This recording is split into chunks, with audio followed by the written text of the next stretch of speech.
चुरा चुरा कर माखन खाया दौलन कानंद कुंवर कन्हैया काहे बराए दिखावत मोहे जानत हो प्रभु पना तेरा सबही। और बात सुनो कल सुगला बांध लिया तो अपना गोपाला काहे बराए दिखावत मोहे जानत हो प्रभु पना तेरा सबही। फेरत बन बन गौवा चरावत किंवा फेरत बन बन गाव धरावत कहे कया बंदोल करीले लिहात काहे बराए दिखावत मोहे जानत हो प्रभु पना तेरा सबई।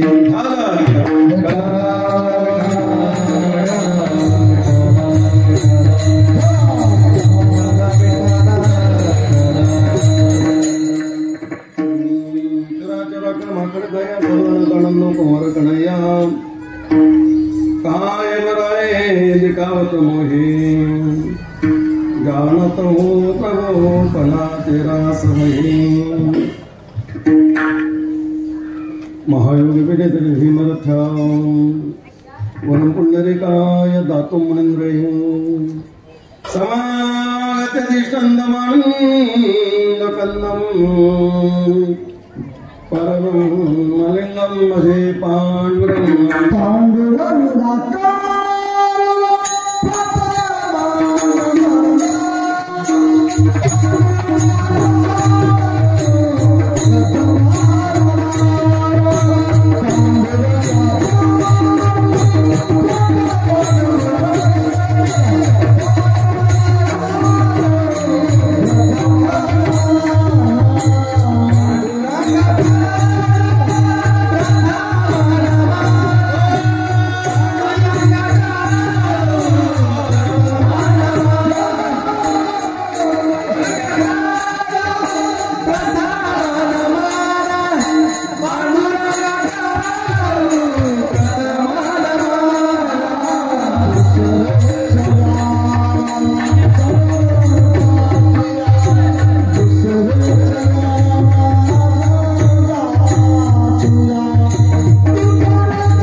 पांडुरंगा करो प्रथम नमन दुसरे चरण संधानजिया त्यांच्या कृपा जाणे कथेचा विस्तार बाबाजी सद्गुरु दास तुका योंत प्रविश्य मम वाचमे मां प्रसुप्ता संजय वयत्त किल शक्तिधर स्वधाम्ना अन्याशहस्तचरण श्रवणत्वगादि प्राणा नमो भगवते पुरुषाय तुभ्यं जय जय स्मरण ओय सकल विद्यांचे अधिकरण हे चवंदु श्री चरण श्री गुरूंचे ते नमस्कार होणे आता ओम नमो ज्ञानेश्वराम करुणाकरा दयाळा तुमचा अनुग्रह लादलो पावन झालो चराचरी वक्रतुंड महाकाय सूर्यकोटे समप्रभा निर्विघ्नं कुरु मे देव सर्वकार्येषु सर्वदा सर्वमंगलमांगल्ये शिवे सर्वार्थसाधिके शरण्य त्र्यंबके गौरी नारायणी नमस्ते। अपनी वाणी को पवित्र बनाने के लिए थोड़ा सा चिंतन, सर्वांनी हाताने टाळी, मुखाने नामस्मरण। जय जय हरि बोल,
जय तापमान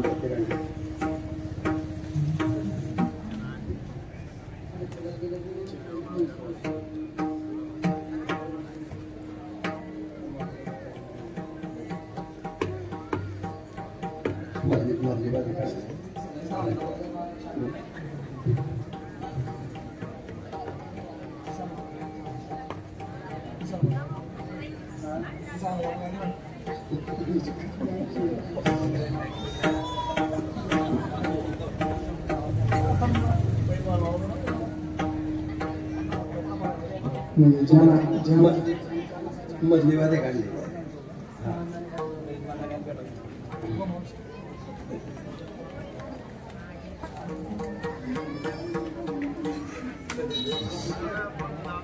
काय बराए दिखावत मोहे जानत हो प्रभु पना तेरा सती. कीर्तन रूपे सेवेकरता निवडलेला आहोत संत श्रीमंत महाराष्ट्र भूषण जगद्वंदी जगद्विश्रुत कोबाराय यांचे लहान बंधू कान्होबाराय यांचा काल्याच्या प्रसंगातील 4 चरणाचा बोलसा भंग आहे.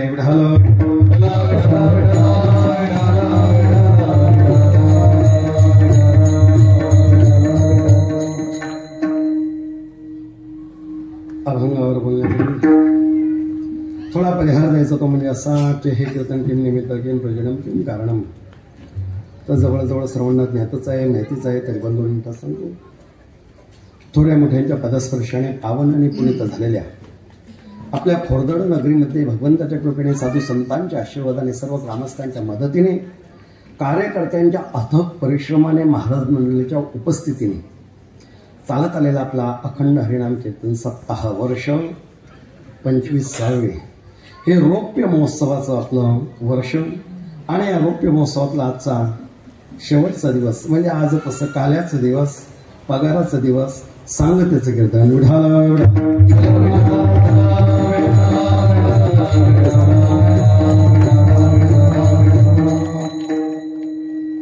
कारण सप्ताह म्हटलं म्हणजे 3 कीर्तनकारांना नियमानुसार चालावं लागतं. एका पहिल्या दिवसाचं कीर्तनकार, एका 7व्या दिवसाचा, 8व्या दिवसाचं, या 3 कीर्तनकारांना नियम सांगितले. म्हणजे 2 नंबर ते 6 नंबरचं कीर्तनकार यांनी नियमात नाही राहिलं तरी चालेल नाही ना. हो, त्यांना देखील नियमच आहेत, परंतु माझा तेच भाग वेगळा आहे.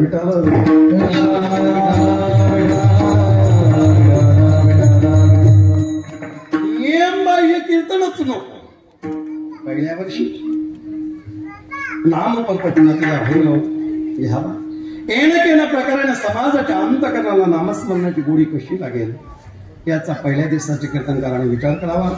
2 नंबर ते 6 नंबरचा कीर्तनकार हे सोयीच्या प्रमाणे अभंग निवडून त्याच्यावर प्रबोधन करू शकतात. मात्र 7व्या दिवसाच्या कीर्तनकाराला मागणी प्रकरणात त्याला भंग घ्यावा लागतो. आणि 8व्या दिवसाच्या कीर्तनकाराला राजकारणातल्या आणि संसारातल्या गोष्टी सांगून जमत नाही. आज काय करावं लागतं?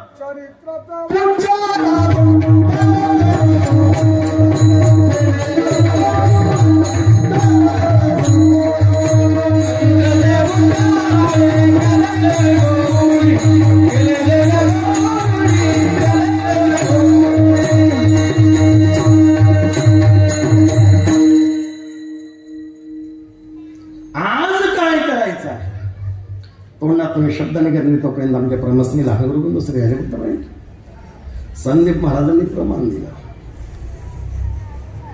चरित्र ते उच्चारावे आणि केले देवे. भगवान परमात्म्याने गोकुळात ज्या चरित्र केलं, ज्या लीला केला, त्याचा आज आपल्याला काय करायचंय? फक्त उच्चार करायचा आहे, आचरण नाही.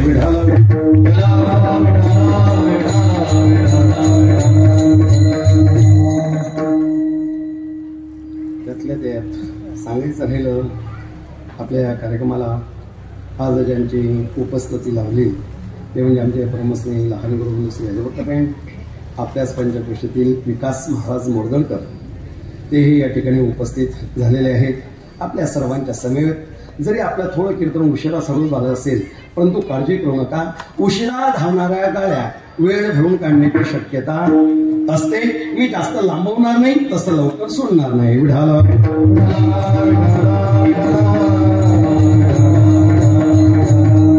कारण भगवंताचं चरित्र आहे. जसं हनुमंतरायाने ठरवलं आपली शेवटी किती लांबवायची, तसं आहे काल्याचं कीर्तन. संध्याकाळ 4 वाजेपर्यंत जरी चाललं तरी कंटाळा येणार नाही, भूकही लागणार नाही, ताणही लागणार नाही. परंतु मर्यादा आहे वारकरी संप्रदायाची. प्रवचन 1 तास, कीर्तन 2 तास, पिक्चर 3 तास, आणि तमाशा रातभर. माहिती आहे आपल्याला. तसं कीर्तन जर चाललं तर काही फरक राहणार नाही. म्हणून अगदी वेळेच्या आत आपण कीर्तन सेवा आवरू. विढाला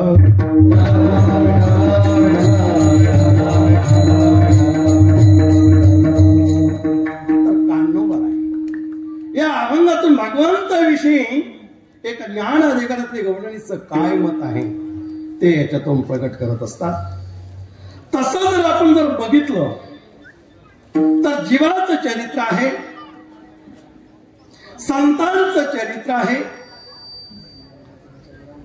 आणि देवाचंही काय आहे, चरित्र आहे. तिघांच्या चरित्रामध्ये काय आहे, बदल आहे. जीवाचं चरित्र, आता तुमचं माझं चरित्र हे कोणाला सांगण्यासारखंही नाही आणि ते आदर्श घेण्यासारखे नाही. आपलं चरित्र काय, जन्माला यायचं, लहानाचं मोठं व्हायला लागायचं, रांगायचं, रांगणं नाही. आपलं नुसतं लुळणं आहे. रांगणं ते भगवंताचं आहे, आपलं नाही. शाळेत घातलं, शाळा शिकायची, खेळ खेळायचे, 10वी झाली, 12वी झाली, डिग्री असतील केली, नोकरीला लागलं, नोकरी मिळाली म्हणजे छोपी मिळालीच. पुढं चालून मुलं झाले, म्हातारा झाला, मेला, ग्रामपंचायतच्या दप्तरमध्ये जमा झाला. हे तुमचं माझं काय चरित्र. आपलं चरित्र जिवंत असेपर्यंत, आपण मेलो आपलं चरित्र खतम. संतांचं चरित्र जिवंत आल्यापासून सुरुवात होतो तर नवे नवे जोपर्यंत चंद्र सूर्य आहे तोपर्यंत ते ऐकायला मिळत असतं. कसं, संत जिवंत आहे तोपर्यंत तर त्यांचं चरित्र आहेच, परंतु गेले दिगंबर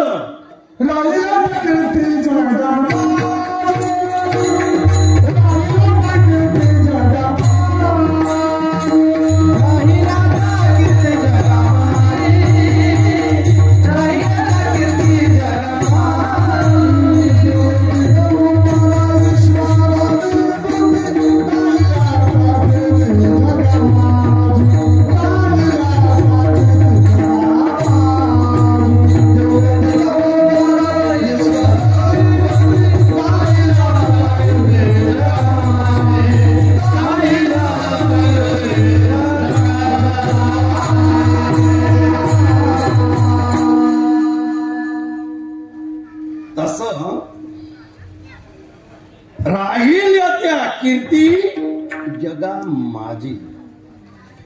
संत असं काही चरित्र घडवून जात असतात, एक आदर्श तुमच्या आमच्यासाठी ते निर्माण करून जात असतात. जोपर्यंत आहे तोपर्यंतच त्यांचं नाव आहे असं नाही.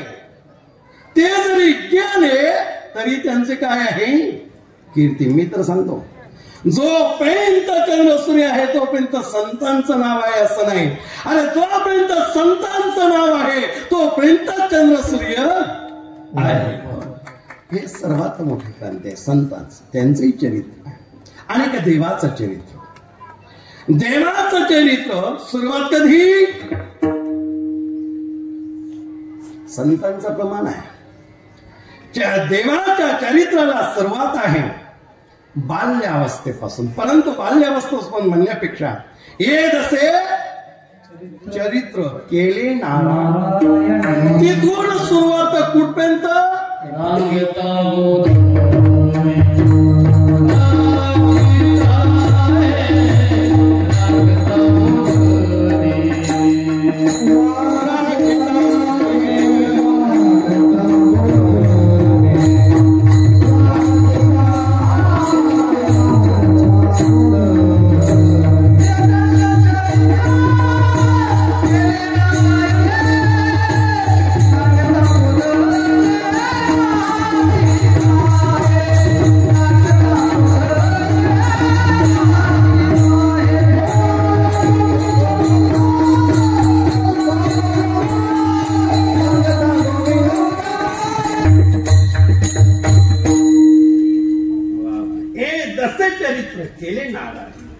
रंगता गोधने राखिता हे. तसं देवाचं जर चरित्र तर अगदी वसुदेव आणि देवकीच्या लग्नापासूनच सुरुवात आहे असं म्हटलं तर वावगं ठरणार नाही.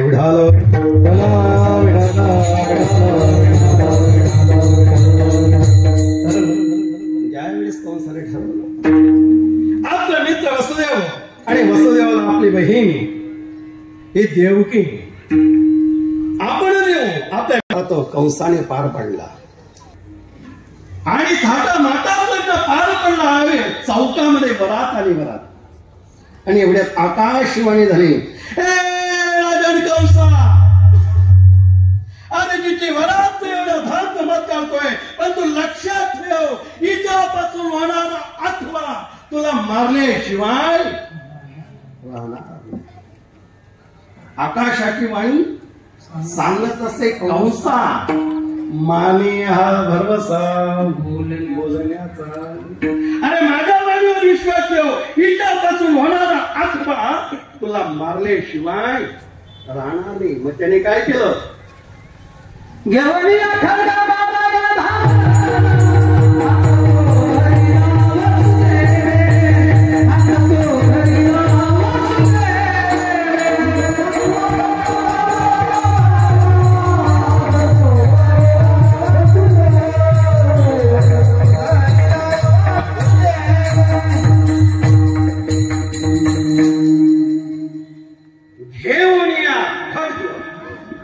माराया धावला, हात तो धरला वसुदेवी.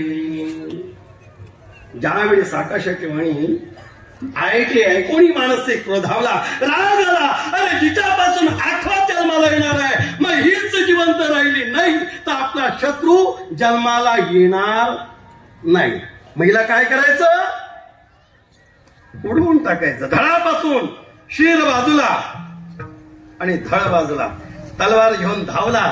एवढ्यात हात धरला कोणी, वसुदेवाने. हात तो धरला वसुदेवी, हात सांगितलं, हे राजन, अरे एका स्त्रीला मारणं उचित नाही, अबला आहे ती, आणि तिला मारायचं असेल तर अगोदर माझा प्राण तुला घ्यावा लागणार आहे.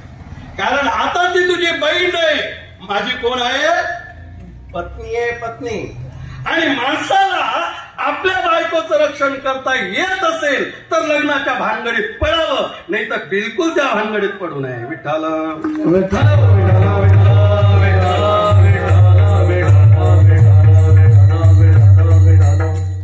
नाहीतर काय काही ना, बिलकुल समाजामध्ये वावरत असताना व्यवहार पाहिजे. माणूस बायकोकडे तलवार चालली असताना वसुदेव पुढे आले, अजून मी जिवंत आहे.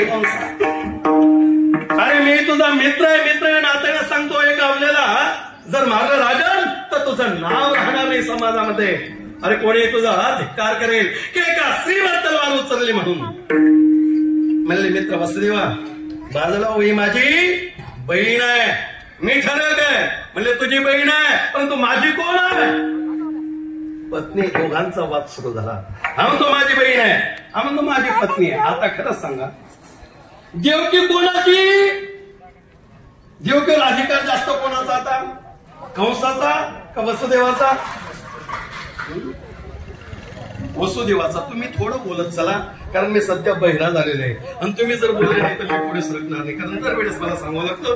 तसं जर बघितलं तर मी तुमच्यासाठी जुने नाही, जुने देतात. मिठाला तेवढीच कमतरता आहे. आता मी ते चांदीच्या नाणं संदीप महाराजांकडे ठेवल्यात, परंतु ते वाटत नाही त्याचं माझं काही दोष.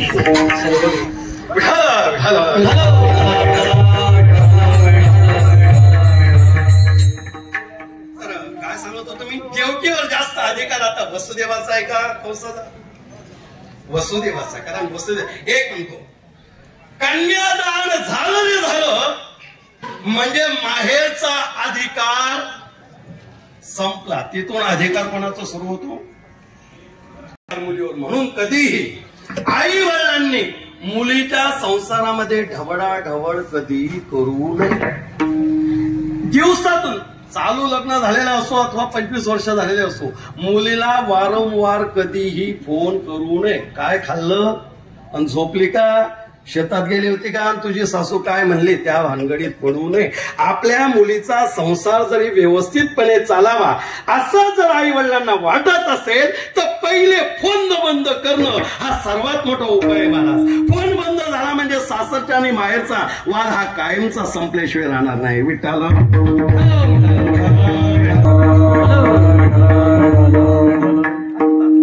त्या भानगडीत पडूच नाही. म्हणून कितीतरी मुलींचे संसार आहेत, निव्वळ आई वडिलांमुळे उद्ध्वस्त झालेले आहे.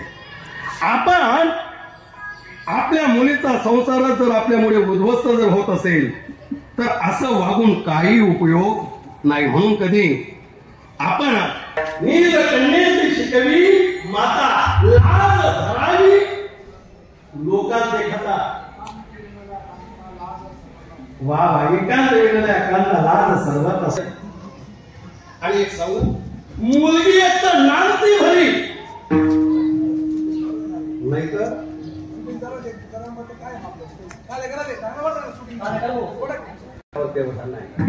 आता माझा अधिकार आहे. आणि तुला जर याच्यापासून होणारा आठवा जर मारत असेल तर मला अगोदर काय कर, आम्हाला दोघांना बंदी खाण्यात ठेव. आम्हाला जे मुलं होईल ते आमचा मुलगा तुझ्याकडे दे म्हणले. नक्की. मग वसुदेव म्हणायला लागला, कंसा तुझा माझ्यावर भरोसा आहे, भरोसा मित्रावर. आणि दोघांना बंदी खाण्यात ठेवलं. पहिला सत्य झालं ज्यावेळेस कंसाला मारण्यासाठी आला. आणि मारण्यासाठी आल्यानंतर त्या ठिकाणी बाबा अरे मारून टाक राजाला. अरे तू विष्णू कपटी आहे, तुला 8व्याच वेळा सांगेल पहिल्याच्या रूपात येईल, मारून टाक. आणि देवर्षींनी सांगितलं आणि साही मारित दुराचारी. 6 मुलं कंसाचे देवकीचे मारून टाकले. 7वा जो गर्भ होता तो योगमायेने रोहिणीच्या मुद्री घातला. आता 8वा येणार आहे. कडे कोट बंदोबस्त आहे. पारड दुपटेने वाढवलेला आहे. डोळ्यात तेल घालून जागरण करायला सांगितलेलं आहे. आणि एवढंच नाही, अष्टमी उजाडली. रात्री 12 वाजता भगवंत प्रगट झाले. ते किती वर्षाचे? 8 वर्षाचे. देवकी माता आणि वसुदेव समोर रात्री भगवंत प्रगट झालेले 8 वर्ष. मला सांगा, जन्माला आले म्हणजे प्रगट झाले ते किती वर्षाचे? 8 वर्षाचे. देवकीच्या उदरी भगवान कृष्णाचा कितवा जन्म? 8वा. ज्या महिन्यामध्ये भगवंत प्रगट झाले, इंग्रजी महिना, त्याचा कितवा नंबर? 8वा. ऑगस्ट महिन्यामध्ये भगवंत आलेले. तो कितवा महिना आहे? 8वा. वसू 8 आहेत म्हणजे अष्टमी. आता भगवंताच्या जीवनामध्ये 8. मग 8च का घेतला? 8 का निवडला? याला कारण एवढंच नाही. तुम्ही बघा, मराठी अंक बघा, मराठी, इंग्रजी नाही, मराठी अंक. मराठी अंक 1 काढा. 1ला डोक्यावर काय? गाठ आहे. गाठ. 2ला खाली कोपऱ्यावर गाठ आहे. 3ला मध्यंतरी गाठ आहे. 4ला खाली गाठ आहे. 5ला कोपऱ्यावर गाठ आहे. 6ला मध्यंतरी गाठ आहे. 7ला देखील कोपऱ्यावर गाठ आहे. 8 हा जागेवर वाकलेला आहे. आणि 9ला देखील डोक्यावर काय आहे? गाठ आहे. म्हणजे प्रत्येक मराठी अंकाला गाठ आहे, फक्त 8 अंकाला गाठ नाही. मग भगवंताने अष्टमीच का निवडली? कारण अरे ज्याच्या अंतकरण अतिशय स्वच्छ आहे, निर्मळ आहे, पवित्र आहे, ज्याच्या अंतकरणामध्ये बिलकुलच गाठ नाही, अशाच ठिकाणी मी अवताराला येत असतो.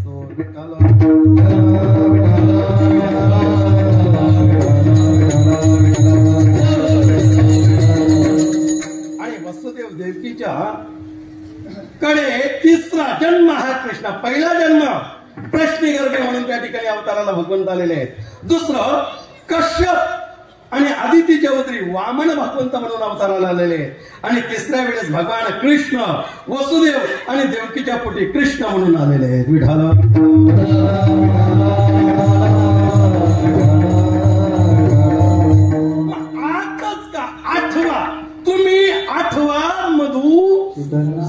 आपण वेळ त्या दयाघन परमात्म्याला आठवायचे म्हणून 8 अंक निवडला.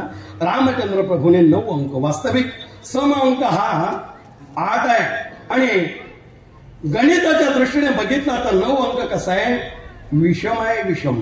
परंतु विषम ही संख्या कृष्णाकडे पाहिजे होती ना, 8 अंक रामाकडे पाहिजे होता, परंतु 8 निवडला. जीवनामध्ये भगवान कृष्णा जीवनामध्ये चढ उतार आहे. 8चा पाडा घ्या. 8 1 8, 8 दुने 16, 1 6 6, 8 त्रिक 24, 2 4 6, 8 चौक 32, 3 2 5 आणि 8 पंचे 40 डायरेक्ट फाडला. 8 सक 48 4 8 12 पुन्हा कमी झाला. हो म्हणजे एक एक अंकाने कमी होतोय, कुठे वाढतोय. हे कृष्णाचं चरित्र तसंच आहे. म्हणून उच्चारा शब्द आहे, उच्चारण आपण त्याला करायचंय. आचरण करायचं असेल तर रामचंद्र प्रभूचं आचरण रामाचंच का, कारण राम एक वाणी एक वचनी आणि एक पत्नीवर धारण केलेले आहे. रामाच्या जीवनामध्ये 9 अंक जरी विषम दिसत असला, परंतु 9 हे स्थिर आहे. स्थिर तुम्ही नवाचा फळा घ्या. 9 1 9 9 दुने 18 1 8 9 9 त्रिक 27 2 7 9 9 चौक 36 3 6 9 9 5 45 4 5 9 9 सक 54 5 4 9 9 7 63 7 3 9 9 8 72 7 2 9 9 81 8 9 म्हणजे बिलकुल चढवता नाही. मर्यादा पुरुषोत्तम म्हणजेच रामचंद्र प्रभूचं जीवन आहे. विठ्ठल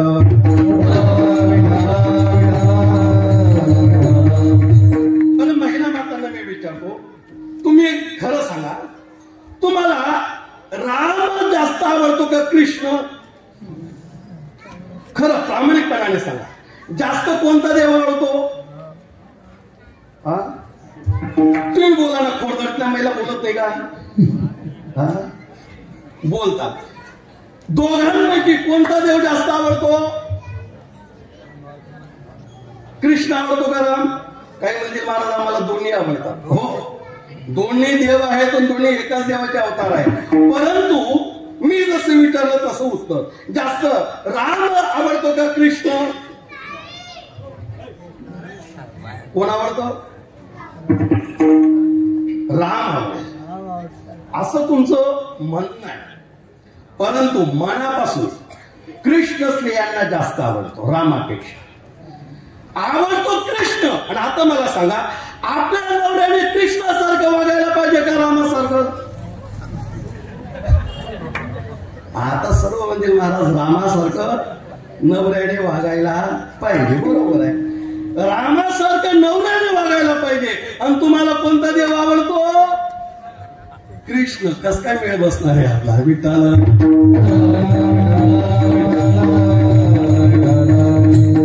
म्हणजे आपल्या नवऱ्याकडनं रामासारख्या अपेक्षा ठेवाव्या. याने एक वाणी असायला पाहिजे, याने एक पत्नी असायला पाहिजे, एक वचनी याने असायला पाहिजे, मर्यादा याने राहायला पाहिजे असं तुम्हाला वाटतं. म्हणजे याने रामासारखे जीवन राहायला पाहिजे. आणि आपल्याला आवडतो मात्र कृष्ण.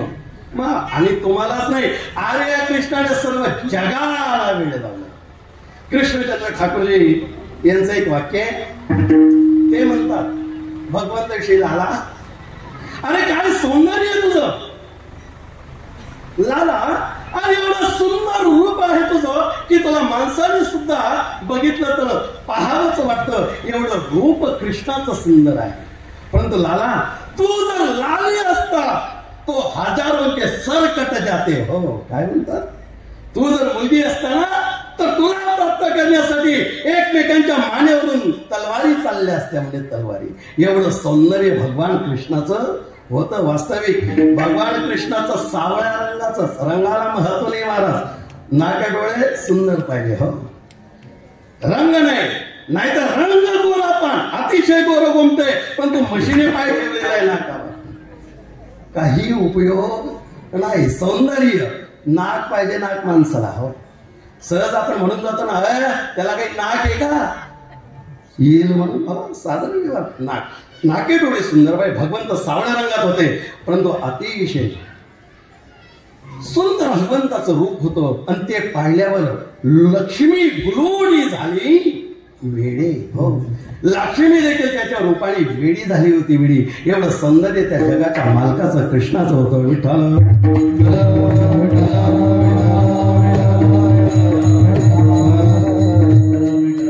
तर तो अक्षाच्या रूपात आला सांगायला लागला, मला या ठिकाणी ठेवू नका बाबा, मला कुठं ना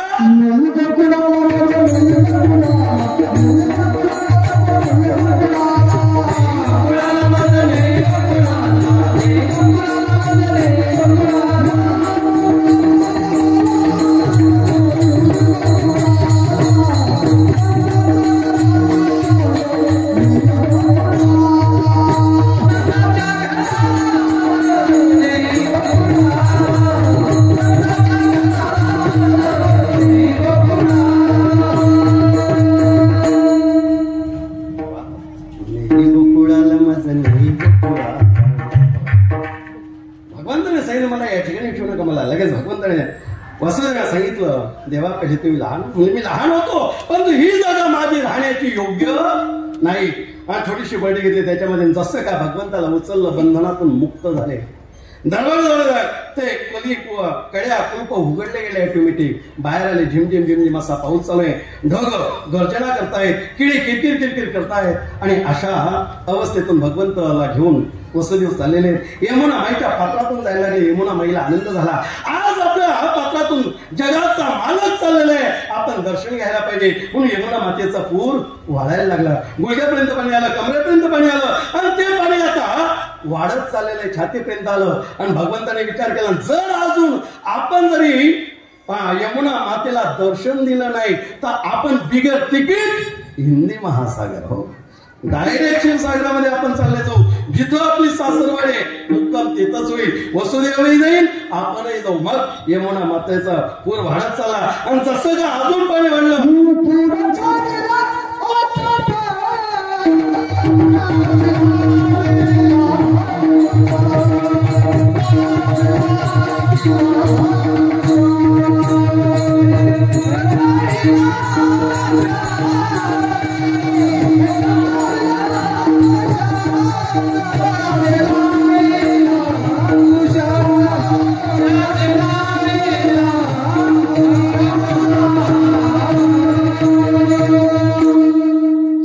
चढीला आचाट त्यासी लावीला अंगुष्ट. भगवंताने परडीतून पाय बाहेर काढला, यमुना मातेच्या स्पर्श अंगठाला झाला, दर्शन घेतलं. आणि यमुना मातेने वाट दिलेली आहे. वाट दिल्याबरोबर नंद बाबाच्या वाड्यामध्ये पोहोचलेले आहेत. त्या ठिकाणी यशोदेने मायेला जन्माला घातलं, मायेला उचललं आणि भगवंताला त्या ठिकाणी ठेवलं. आणि जसंच का मायेला घेऊन बंदी खाण्यात आले, पुनश्च बंधनामध्ये अडकले गेले. कारण मायाचा अंगीकार जर माणसाने केला तर मनुष्य बंधनात अडकत असतो. आणि भगवंताचा जर अंगीकार माणसाने केला तर मनुष्य बंधनापासून मुक्त होत असतो. त्या ठिकाणी जशी का माया आली आणि मायेने आकांत केला. आणि आकांत केल्याबरोबर काय झालं, नामा म्हणे कुठली रणे माया केली एकांत. माया आकांत करते. आकांत करणं वेगळं आणि रणं वेगळं. एखाद्या वेळेस आई मेली तर आईसाठी मुलगी काय करते, रडते. परंतु ते रडणं नाही, ते काय करते, आकांत करते. आपल्या जीवाच्या पलीकडे जीव देखील पाहत नाही, ती आकांत करते. आणि सून सासूसाठी रडते, ती आकांत करत. सासूसाठी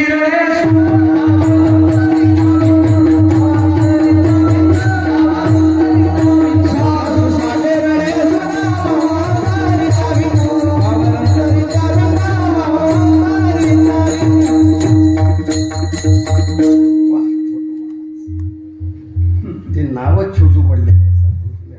ते दिलीपच पाहिजे पत्रिकेत. दिलीप आहे का, मग मी वाचलं नाही वाटतं, पण ते छोटूच चांगलं वाटतं. कारण मुलाला नाव छोटू चांगलं.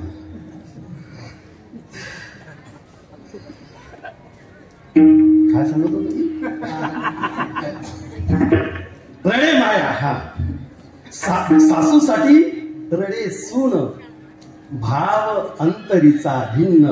आणि मायेसाठी रडी लेक, भाव अंतरीचा. मुली आणि सून या दोघांपैकी कोण आहे समोरच्या माणसाला देखील त्या ठिकाणी लगेच कळत असतं. कारण जीवाच्या पलीकडे आकांत करते मुलगी. ती रडत नाही तर सर्व जगाला रडवते. एवढी ताकद त्या मुलीमध्ये असते, ती आकांत करत असते. माया आकांत करायला लागली. आणि मायेमध्ये जो अडकला तो आकांतच करतो महाराज. मग तो मनुष्य असो अथवा बाई असो. विठाला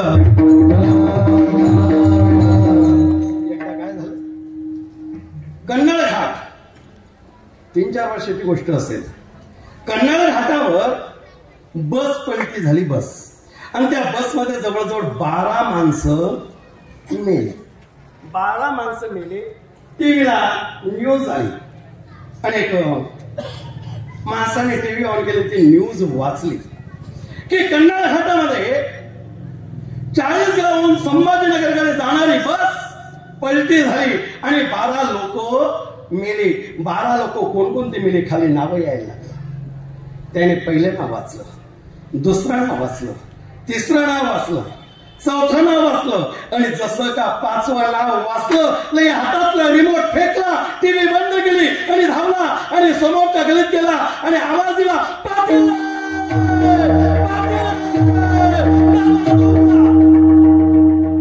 जोर जोरात आवाज आला, दरवाजा उघडा. दरवाजा उघडा. अरे काय झालं? म्हणजे टीव्ही लावा, बातम्या लावा. अरे झालं काय? म्हणजे कंटाळा घाटामध्ये बस पलटी झाली. अरे झाली, मग काय झालं? म्हणजे 12 माणसं मरले.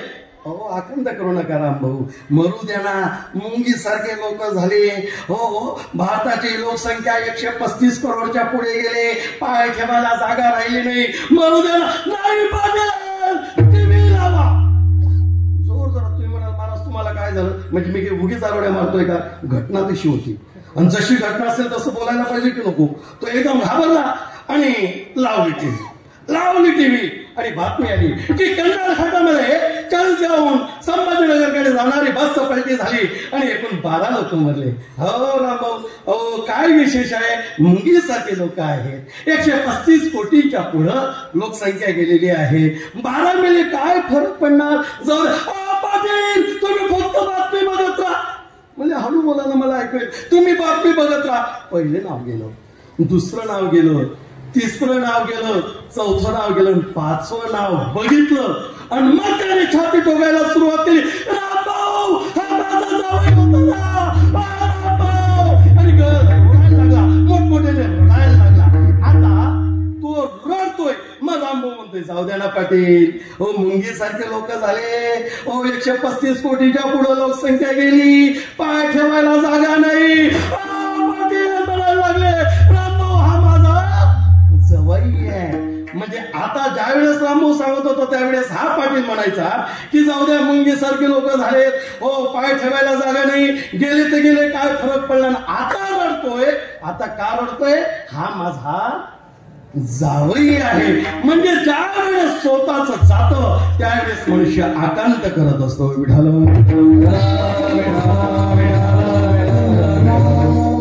आणि हे नवरस आहेत महाराज. प्रत्येक अवस्था ही तशीच सांगावी लागते.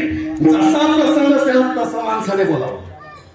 शिवचरित्र जर सांगायचं असेल तर त्याच आवाज शिवचरित्र आहे. छत्रपती शिवाजी महाराज घोड्यावर बसले, निघाले घोडे, टपटपटपटपट जात आहेत आणि मागून सर्व सैन्य हर हर जोराचे जे कार चाले निघाले. जसं निघाले तसंच वर्णन करून सांगावं लागेल, कारण आवेशात वीरच प्रगट करावं लागेल. तर छत्रपती शिवाजी महाराजांचं चरित्र सांगण्यात मजा आहे. नाही तर चरित्र सांगणारा एखादा जर नमुना आला असेल आणि तो जर म्हणत असेल बाई काय सांगावं, शिवाजी महाराज हळूच घोड्यावर बसले आणि अशी टाटाच मारली, निघाला तर पण अशी टाटावी. जसं वीर रसात असते कुठलंही कार्य हे ज्याच्या त्याच्या प्रसंगात सांगितलं गेलं पाहिजे. विठाल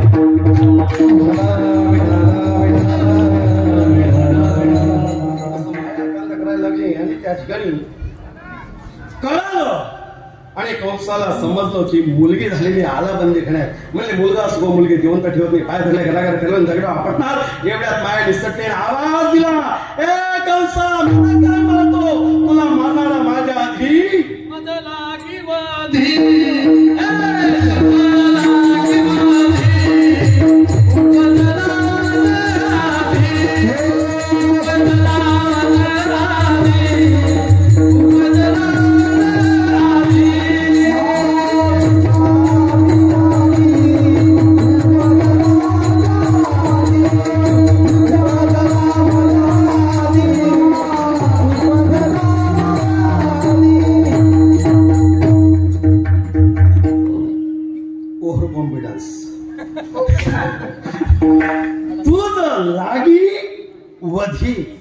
उपजला मज आधी. अरे मला काय मारतो कंसा, अरे तुला मारणारा माझ्या आधी जन्माला आलेला आहे. गोकुळात वाहता असं कळाल्याबरोबर हातातली तलवार खाली निसटली. बापरे, जन्माला आल्यावर निसटला. सकाळीच दवंडी पिटवली. अरे जो कोणी माझ्या शत्रूला मारेल मी त्याला अर्ध राज्य बक्षीस देणार आहे. आणि पुतना उठली म्हणायला लागली, राजन अरे लहानसा नुकताच नवजात आलेल्या गर्भाला मारण्यासाठी मोठमोठ्या शूरवीरांची काय गरज आहे? अरे आता जाते आणि मारून टाकते तुझ्या शत्रूला, काळजी करू नको राजा. आणि कंस म्हणायला लागला पुतणे, पुतना नाव होतं तिचं, पुतना जिला मुलगा नाही. आणि एवढंच नाही, पुत म्हणजे पवित्र, ना म्हणजे नाही, जी पवित्र नाही ती पुतना. आणि ती पुतना म्हणायला लागली मी तुझ्या शत्रूला मारते. मग कंस म्हणायला लागला पुतणे एकदा गोदरेज कपाटाच्या पुढे उभी राहा आणि मग तुझं रूप पाहिल्यानंतर तुला वाटेल का कोणी येऊ तरी देईल का ग? अगं कशी आहे तू? म्हणले राजन काळजी करू नका, मी दिसायला किती विद्रूप बसले, अलीकडे का ब्युटी पार्लर कमी आहेत म्हणले, गल्ली परत ब्युटी पार्लर. हो एखाद्या नावाजलेल्या ब्युटी पार्लर मध्ये जाईल आणि अशी सुंदर होईल, अशी सुंदर होईल, तुम्ही सुद्धा मला हो म्हणजे ओळख पटणारी अशी रूपवंत दिसेल. म्हणजे एवढं म्हणजे हो सौंदर्य प्रसाधन अलीकडे भरपूर आहेत. आणि अलीकडे स्त्रियांना उल्लू बनवणार क्रीम आहे, तिचं नाव आहे फेअर अँड लवली. हो छोटा बोज मोठा बोज प्रत्येकाच्या घरात आहे. अरे जवळपास 888 रुपये किलो फेअर अँड लवली पडते. आणि मग एवढी जरी बाईने लावली तरी बाई सुंदर दिसत नाही. 1 किलो फेअर अँड लवली मध्ये 1.5 किलो तूप गावरान आरामात येतो. आणि रोज जर 2-2 चमचे जर तूप खाल्लं ना, चेहरा सुंदर दिसेल, चेहऱ्यावर तेज येईल, बुद्धी चांगली चालेल. परंतु आपण जे करायला पाहिजे ते करत नाही. फेअर अँड लवली लावल्याशिवाय राहत नाही. Fair and lovely fair and lovely fair and lovely म्हणजे काय? फेअर अँड लवली तोंडावर लावली, फिरून लावली, फाटावर लावली तरी काळी सावली, आणि एक दिवस ती लावली तर असे दिसत जशी मांजर सावली. काहीच विनाकारण एवढा पैसा आपण त्याच्यावर बर्बाद करतो, काही उपयोग नाही. म्हणजे तसं राजन आणि नाही सुंदर दिसायला लागले तर मी हो पदर आडवा करेन असं म्हणून त्या ठिकाणी सांगितलं. इकडे गोकुळामध्ये मात्र पुत्र उत्सव आनंदामध्ये साजरा होतोय. एक गवळण धावते, दुसऱ्या गवळणीला म्हणते, गवळण म्हणती गवळणीला, आणि पुत्र झाला यशोदेला. एवढं दान त्या ठिकाणी जवळपास भागवतामध्ये वर्णन 2 लाख गाई स्वर्ण अलंकारांनी युक्त नंदबाबाने दान केलेले आहेत. विठ्ठल अनेक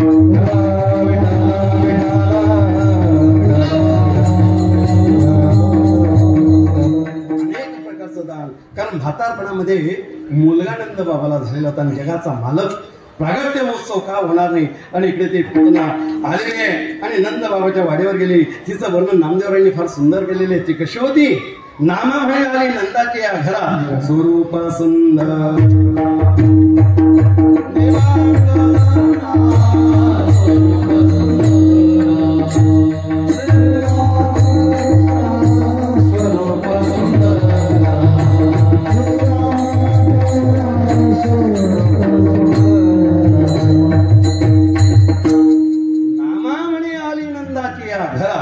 स्वरूप सुंदर देवांगणा, एखादा देवांगणासारखे त्या ठिकाणी ती आलेली आहे.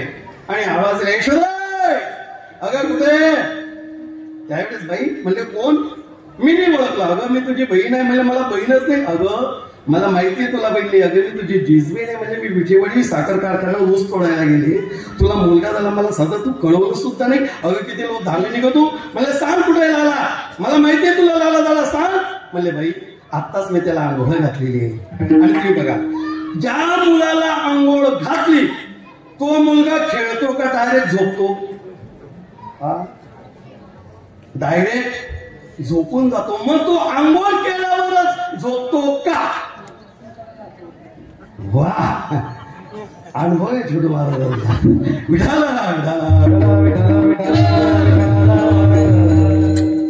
बरं मला सांगा, महाराजांनी सांगितलं तो लगेच का झोपतो? का झोपवले? मजबूत कुंचाळ्याला राजलेले. हो तुम्ही बघा लहान मुलाच्या आंघोळ करणाऱ्या बाया. आता मला सांगा, तुम्ही गरम पाणी मुलासाठी आंघोळीला करतात, बरं ते गरम झालं का नाही झालं हे तुम्ही काय करतात? हात टाकतात पाण्यामध्ये, आणि तुमच्या हाताला जर ते गरम लागलं नाही तुम्ही अजून ते तापवतात. आणि तुमच्या हाताला चटका बसायला लागला की लहान मुलाच्या आंघोळीसाठी, आता खरं सांगा आपले हात रुंजलेले, आता आपल्याला किती गरम झालं तरी ते आपल्याला ते गार आहे, परंतु त्या मुलासाठी ते कसं आहे?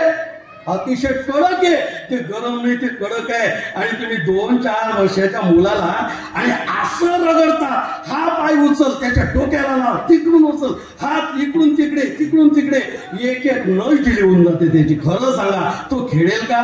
तो झोपणार नाही तर काय करेल? कसं यशोदेने त्याला आंघोळ घातली पाण्यात टाकलं, एवढ्या दीड कुठे म्हणजे बाई आत्ताच मी त्याला पाण्यात घातलं. परंतु कृष्ण म्हणायला लागला, आपल्या आई किती भोडी, कोणता किराणा दुकानदार आहे असा की पहिलेच बवणीचं दुकान उघडल्याबरोबर गिऱ्हाईक आलो आणि ते करणार नाही म्हणून बवणीचं गिऱ्हाईक कोणी सोडत नाही. आणि भगवंताने रडायला सुरुवात केली, त्या रडतोय. आणि एवढ्यात म्हणतो, यशोदे अगे किती खोटारडेस गा, बघ तो काही जागा आहे. पटकन धाव घेतली, म्हणजे बाई मग बघ कृष्णाला, तोपर्यंत मी काम आवते.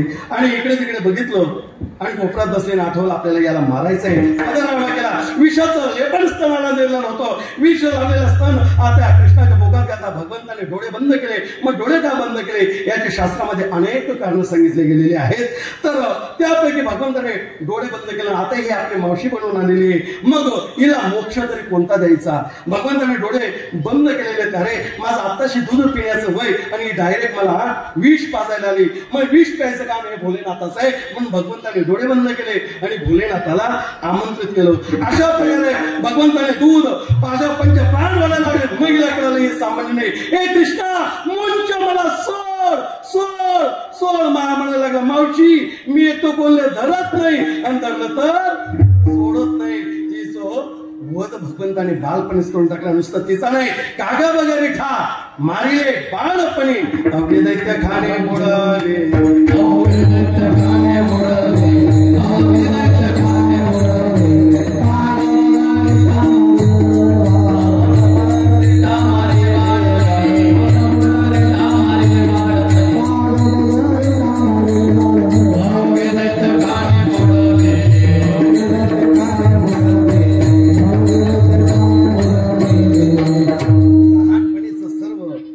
राक्षस त्या ठिकाणी भगवंताने मारून टाकले. भगवंत जवळजवळ 11 वर्ष 54 दिवसाचे झाले.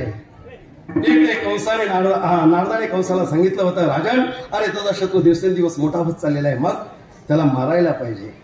म्हणजे काय करावं, जोही राक्षस जातो तो मारून येत नाही, तू मरून जातो. मग असं कर, तुझ्या राज्यामध्ये एक मेळा भरव, जत्रा भरव, तुझ्याकडे धनुष्य दिलेल्या शिवाने त्या शिव यज्ञ भरव आणि यज्ञ पाहायला आल्यावर तू त्याला मारून टाक. ठरल्याप्रमाणे त्या ठिकाणी कृष्णाला अक्रूजीला पाठवलं. अक्रूजी जा आणि त्या दयाघन परमात्मा कृष्णाला घेऊन या.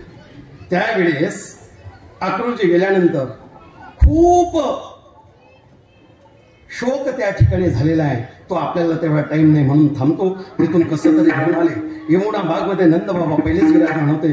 त्या ठिकाणी अक्रूजीने कृष्ण आणि बलरामाला सोडलं आणि आलेले की उद्या सकाळी कृष्ण आणि बलराम मथुरा नगरी पाहण्यासाठी जात आहेत.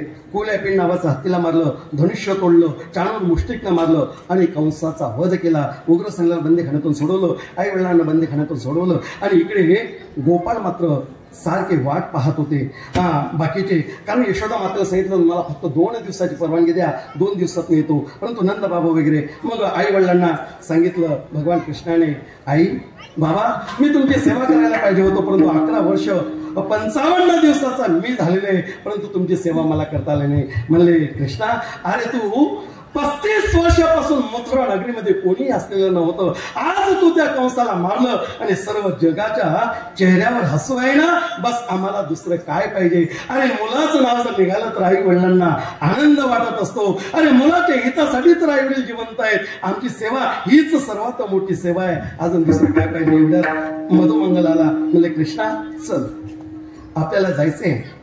नंद बाबा आलेले आहेत. वसुदेवाला सांगितलं वसुदेवजी आम्ही निघतो, लालाला घेऊन जावं लागणार आहे. आणि लालाचा हात धरला, लाला चल. अरे यशोदा वाट पाहत असेल. बाबाचा हात दुसऱ्या हातून सोडला, सोडून दिलं. बाबा तुम्ही चला पुढं, येतो मी. असं ज्यावेळेस कृष्णाने सांगितलं नंद बाबाच्या डोळ्यामध्ये गरागरा अश्रू आले. हे लाला अरे याच बोट धरून तू चालणं शिकला, बाबा बाबा करायचा सदोदित माझ्या बोट धरून चालायचं. अरे मी बोटावर अरे मी जे पाहू शकत होतो माझ्या मुलाने ते पाहू नये म्हणून मी तुला खांद्यावर धरत होतो की माझ्यापेक्षा दूरच तुला पाहता येईल. आणि आता तू तुझ्या पायावर उभा राहिला, तुझे आई वडील तुला मिळाले तर तू आम्हाला म्हणतो की बाबा तुम्ही चला पुढे मी येतो. त्यावेळेस मधुमंगलने कृष्णाचा हात धरला.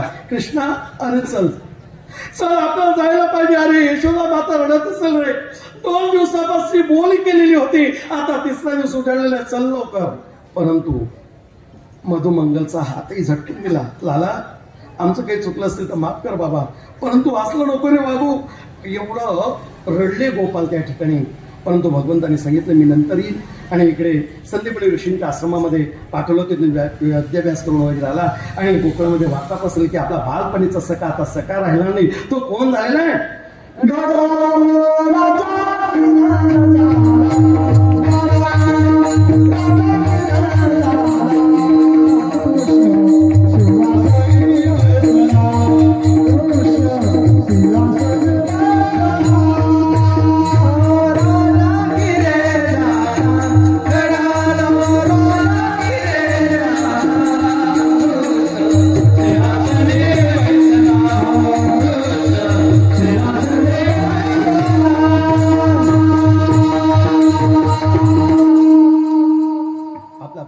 सखा आता सखा राहिलेला तो राजा झालेला आहे. चला आपण सर्वजण भेटीसाठी.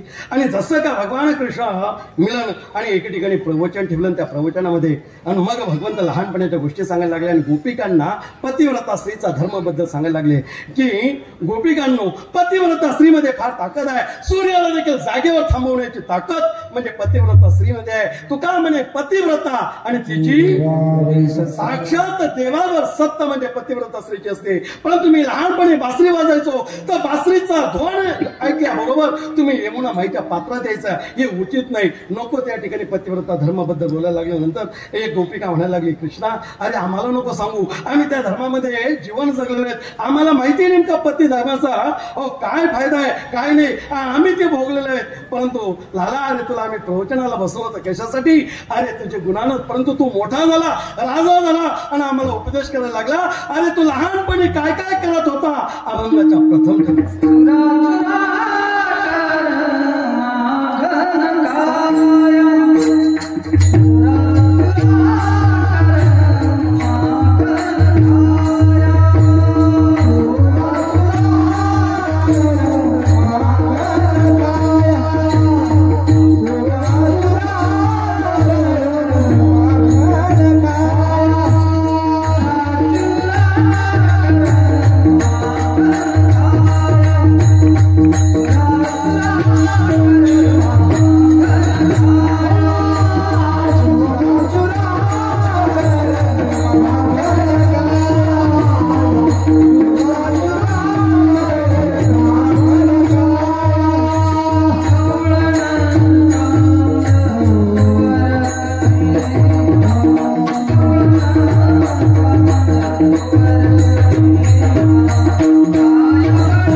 अरे लहानाचा मोठा आमच्या डोळ्यासमोर झाला. अरे तू लहानपणी कसा होता एवढं का मी सांगू. अरे आमच्या डोळ्यासमोर तू लंगोट लावणं देखील आम्हीच पहिला लंगोट तुला लावला आणि तू आम्हाला ज्ञानाची गोष्ट सांगते. अरे म्हणकर चुरा चुरा करा माखण खाया गवलन कणन नको. अरे मला माहितीये तू लहानपणी राजाचा मुलगा असून चोऱ्या करायचा.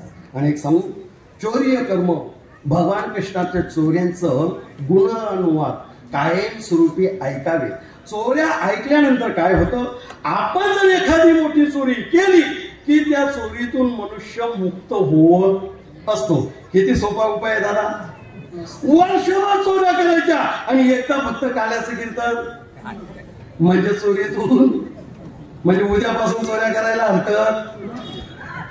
असं बिलकुल नाही, परंतु कळत न कळत ह्या ज्या चोऱ्या आहेत. मग महाराज कळत न कळत कसं? समजा शेजारच्या शेतामध्ये वांगे लावलेले आहेत आणि घरी येताना आता आपल्याला कोणी बघत नाही म्हणून त्या वांग्याच्या शेतात गेला आणि 1-2 वांग तोडलं, मग ही चोरी नाही का? जरी खाणं जर, परंतु ती विचारून नाही, म्हणजे न विचारता केलं म्हणजे ही चोरी. म्हणजे नकळत पापापासून मुक्तता हे चोरी कर्म ऐकल्यानंतर माणसाची होत असते. विठाला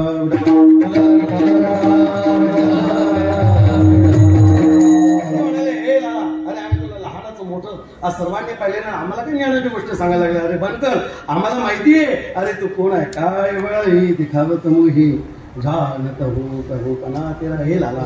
आम्हाला माहितीये राजाचा तो मुलगा आहे. आता स्वतः राजा एवढंच नाही, आणि तो साक्षात त्या दयाघन परमात्म्याच रूप आहे. ती ज्ञान अधिकारातली गवळण या ठिकाणी बोलत होती. कारण 3 प्रकारच्या सुनात, कोणी सुना, कोणी लेखील, कोणी एकी स्वतंत्र कर्मकांडातल्या श्रुती, उपासना कांडातल्या ज्ञानपर श्रुती, या 3 वेदातील श्रुती तिघांनी गोकुळामध्ये अवतार धारण केलेला होता. कर्मकांडातले जवळजवळ 80,000 जे श्लोक आहेत ते गोपिका झालेले आहेत. ज्या 16,000 उपासना कांडात जे श्लोक आहेत त्या भगवंताच्या 16,000 पत्न्या झालेल्या आहेत. 16,000 भगवंताच्या 16,108 म्हणजे 16,000 या वेदातील 16,000 मंत्र उपासना कांडातले या पत्न्या झालेल्या आहेत. 8 प्रकृती आहेत म्हणून त्या 8 पट्टराणी आहेत आणि 100 प्रकारची उपनिषद आहेत. असे 16,108 या भगवंताच्या पत्न्या झालेल्या आहेत. आणि ज्ञानपर श्रुत्या या जवळपास 4,000 श्लोक आहेत. ते त्या गोकुळामध्ये ज्ञानपर अधिकारातली ती गवळण बोलत होती. ज्ञान अधिकारातली हे लाला. आणि आम्हाला माहितीये तू साक्षात भगवंत आहे, म्हणून काय बळायला दिखावतो मग जानत हो प्रभूपणा तेरा सगळे. हे देवा आम्हाला माहितीये. एवढंच नाही, ज्यावेळेस तू यशोदेला तुझ्या आईला कळणार नाही, मग तू जगाला काय कळणार आहे? तू स्वतःहून एकदा विमल अर्जुनाचा उद्धार करण्यासाठी स्वतःला बांधून घेतलं की और वात सर्व उकल सुगाला बांधली या तू आपण काय बळाई दिखावत मोही जानत हो प्रभूपणा तेरा सगळे. विठोबा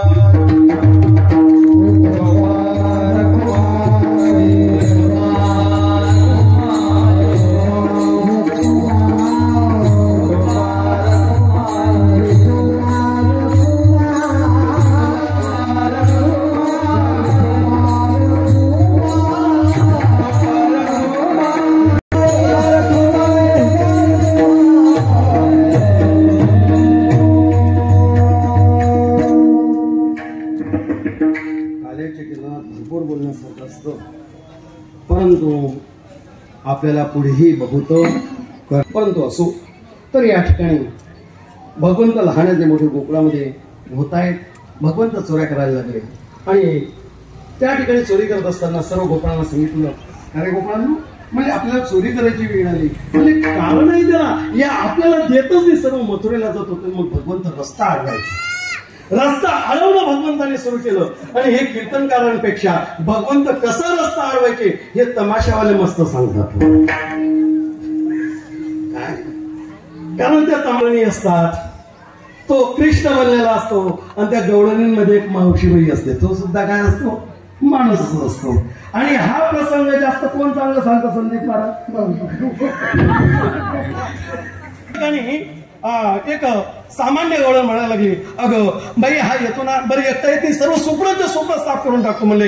यशोदा म्हणायला लागली, बिलकुल नाही, माझं बाळतच नाही. माणसं गुणगुणाचे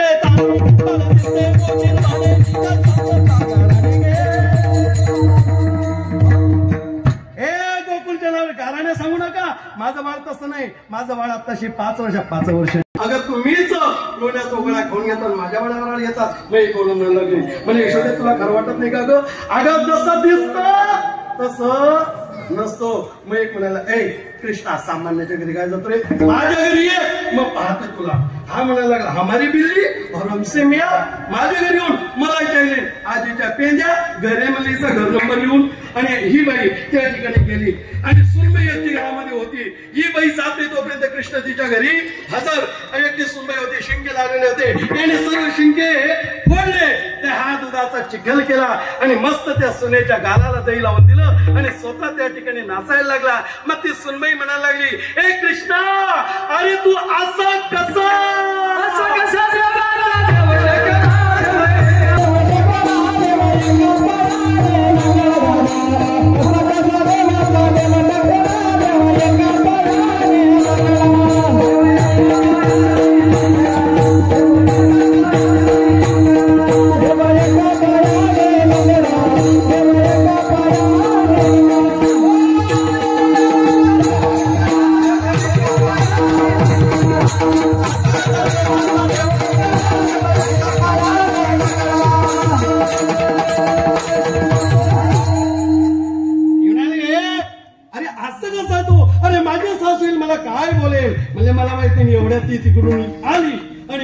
बघितलं कृष्ण घरामध्ये लपला. नाव घेते म्हणले आतेबाई तो घरातच आहे. म्हणले घरात पकडलं त्याला. चल म्हणले कृष्णा बळजबरीने बाई हात ओढत ओढत घेऊन चालली. तुझी आई आम्हाला 12 घरच्या 12 म्हणते, आमच्या लाजा काढते. चल. हा म्हणायला लागला मावशी आजपासून मी चोरी करणार नाही, मला सोडून दे. माझी आई तू जी विनवणी करेल ते करेल त्याच्यापेक्षा मग जाऊ दे ना तिकडे, एवढं कुटाने करण्यापेक्षा सोडून दे ना, आजपासून मी चोरी करणार नाही. म्हणले नाही नाही आमच्या लाजा काढलेले चल. आणि आतापर्यंत बघून तर कोणाच्या हाती लागलेला नव्हता. हिला गर्व झाला होता. ही बाई हात ओढत ओढत त्या बाईचा मुलगा नारायणाकडे लक्ष गेलं. कृष्णाने खून केली. नारायण इकडी हे तो कोण नाही ना, नाही तर तो इकडे येऊन जाईल. असंच गावाला मी नाऱ्या बोलून तो आला. म्हणले काय मारा. हो काका तू नाही रे बस. हो तर तो आला जावा. म्हणले काय रे कृष्णा आणि माझ्या तुला कुठे घेऊन चालली. म्हणजे आज आमच्याकडे पंचपक्वान्नाचं जेवण आहे, तू खातो का माझ्या जागेवर. म्हणले चालेल. म्हणले कारण मी घरचं खात नाही, बाहेरचं खाल्ल्याशिवाय राहत नाही, मी माझ्या घेतो. परंतु माझ्या आईच्या हातात तू जाते. म्हणले काळजी करू नको, मी ना कृष्ण माझा हात ओढायचा, बाईक पुढे ओढायचे. आणि कृष्ण म्हणे अगं मावशी किती जोराने हात ओढतोय ग, बघ माझा खांद्यापासून हात दुखायला लागला. बाईला माहितीये लहानसं बाळ आहे दुखत असेल. म्हणले दे रे कृष्णा दुसरा हात. बाई पुढं पाहत होती, पुढं चालत होती. दुसरा हात मागं केला आणि कृष्णाने त्या नारायणाचा हात त्याच्या हातात ठेवला. कृष्ण मागच्या गलीने घरी हजर. आई मला जेवायला दे. कृष्णा कुठे होता तू. आई मी घरात जे अलीकडे तुझं माझ्याकडे लक्ष नाही. म्हणजे थांब गरम गरम पोळी करते आणि तूप लावून तुला पोळी देते. इकडे त्या नारायणाचा हात ओढते. नारायणाचा हात दुखायला लागला. नारायण म्हणे अगं आई आई तू हळू. तरी बाई मागे देखाल तर यार नाही, कारण तिला माहिती होतं मी कृष्णाला पकडले. ती पुढे बघायची बोलायची. कृष्णा अरे किती नटखट रे तू, आतापर्यंत मला मावशी म्हणत होता, आता आई म्हणायला लागला. तू आई म्हण का मावशी म्हण. गरली जाऊशी रा भाऊ नाही. हा थोडं थोडं आले नंद बाबाच्या वडीवर आवाज दिला यशोदे दरवाजा उघड. यशोदा म्हणाला कोण बाई म्हणले दरवाजा उघड. चालले उघडायला. एवढ्यात कृष्ण म्हणायला लागला. म्हणले आई मी पण येतो. म्हणले दर बोट. म्हणले मन बोट नाही धर, मला कडेवर घे. उचलला कृष्णाला कडेवर घेतलं. कडेवर घेतलं आणि आली बाई. दरवाजा उघडला. बोल ग बाई काय म्हणणं आहे तुझं. आणि त्या बाईचं लक्ष यशोदेच्या कडेवर गेलं. आणि ती बाई म्हणायला लागली यशोदे माझं जे म्हणणं आहे ते तुझं कडेवर आहे. मग माझ्या हातात कोणी बघितलं तर नारायण. म्हणले नार्याव अरे तू कवाय. म्हणले आई हात बदलावा तवाई. म्हणले नाना प्रकारच्या घोड्या गेल्या. मग सर्व गोपा घोड्याने थकल्या सर्वच. मग यशोदा माता घरामध्ये सुरू केल्यानंतर मग म्हणाला कृष्णा आता गावात राहू नको, मग तू कुठे जा. म्हणले रानात जा. आणि भगवंत बघ कसं निघाले अभंगाच्या शेवटच्या चरणात.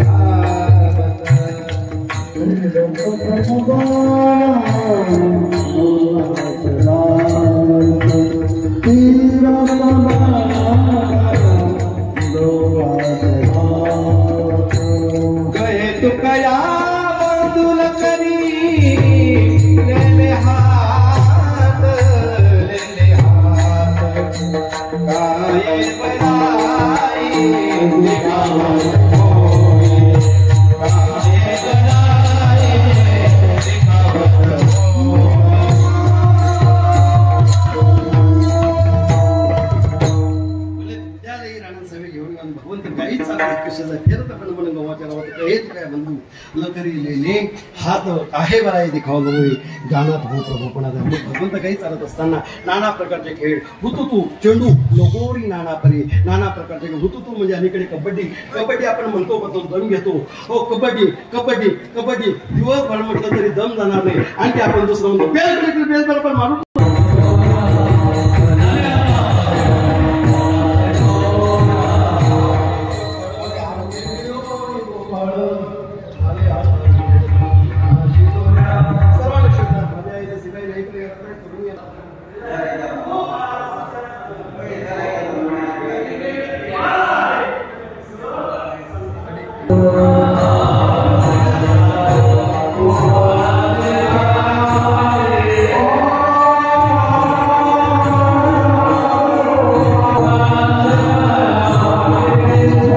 खोडदण नगरीमध्ये गेल्या 24 वर्षापासून होतोय.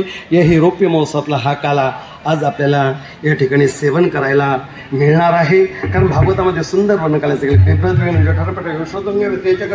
वामे बाणू मुशोटे तत्तला निमुलिशू तिष्ठनमध्ये सोपरेसो हासे नर्मवेसुई स्वर्गलोके मिशिते गुरुजे हे बालकेले पुंडली